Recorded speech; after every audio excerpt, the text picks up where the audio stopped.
Hendaklah kamu kuat di dalam Tuhan. Karena perjuangan kita bukanlah melawan darah dan daging,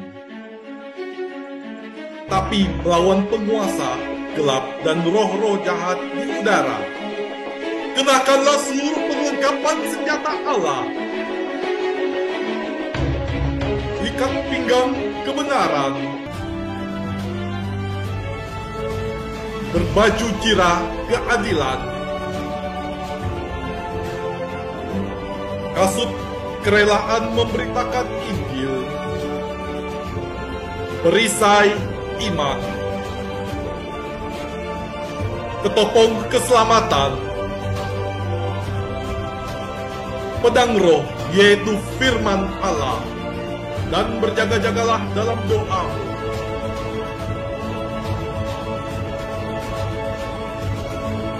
Legion of Jesus memberitakan kabar baik kepada semua orang.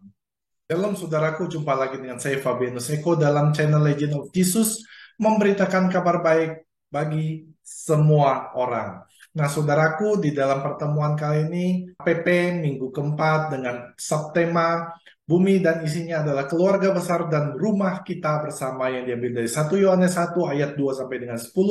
Ini adalah pertemuan ketiga dengan pertanyaan, apakah sakramen pengakuan dosa? Karena kita sudah akan menerima sakramen pengakuan dosa, kita akan membahas apakah sakramen pengakuan dosa itu. Nah, saudaraku, sakramen pengakuan dosa adalah sakramen yang ditentukan Kristus untuk memberikan berkat pengampunan Tuhan kepada anggota gerejanya yang setelah pembaptisan jatuh ke dalam dosa, terutama dosa berat, sehingga dengan demikian ia kehilangan rahmat pembaptisan dan melalui persekutuan dengan gereja.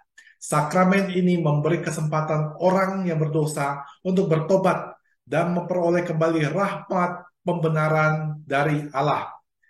Ini seperti yang dialami oleh anak yang hilang yang kembali pada bapaknya yang diterima kembali oleh sang bapa di dalam cerita Lukas 15 ayat 11 sampai 32.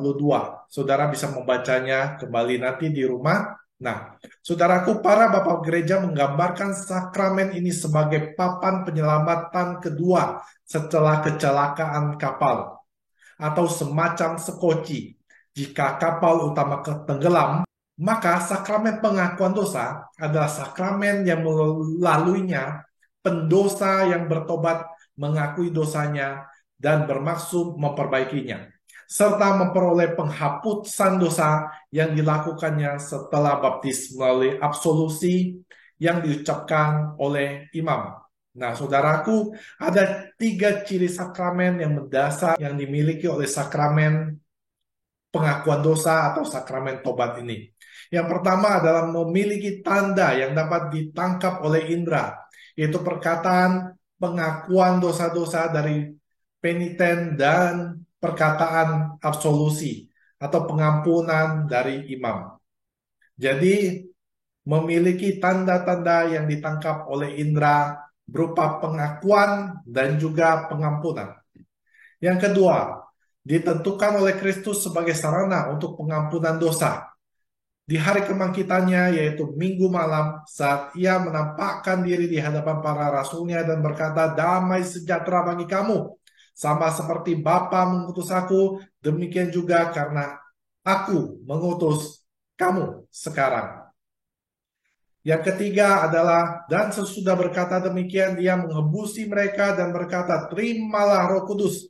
Jikalau kamu mengampuni dosa orang, dosanya diampuni, dan jika kamu menyatakan dosa orang itu tetap ada, dosa itu tetap akan ada. Seperti yang tertulis di dalam Yohanes 20 ayat 21 sampai dengan 23. Menyampaikan rahmat, yaitu memulihkan rahmat pengudusan yang sempat hilang akibat yang dilakukan dosa berat. Sedangkan di pihak peniten atau orang yang bertobat, terdapat 3 tindakan yang harus dilakukan. Yang pertama adalah ia sungguh menyesali dosa-dosanya. Yang kedua adalah ia mengakui dosa-dosanya di hadapan imam. Yang ketiga, ia bersedia melakukan penitensi yang akan diberikan oleh imam. Nah, saudaraku, penyesalan atas dosa-dosa ini harus mensyaratkan duka cita dan rasa benci atas dosa-dosa yang telah dilakukan, dan keteguhan niat untuk tidak lagi mengulangi di waktu yang akan datang. Demikian saudaraku penyampaian saya mengenai sakramen pengampunan dosa ini.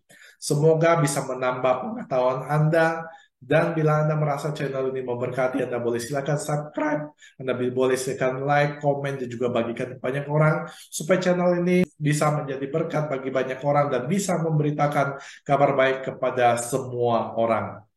Terima kasih saudaraku, Tuhan Yesus memberkati Anda dan juga saya. Bye-bye.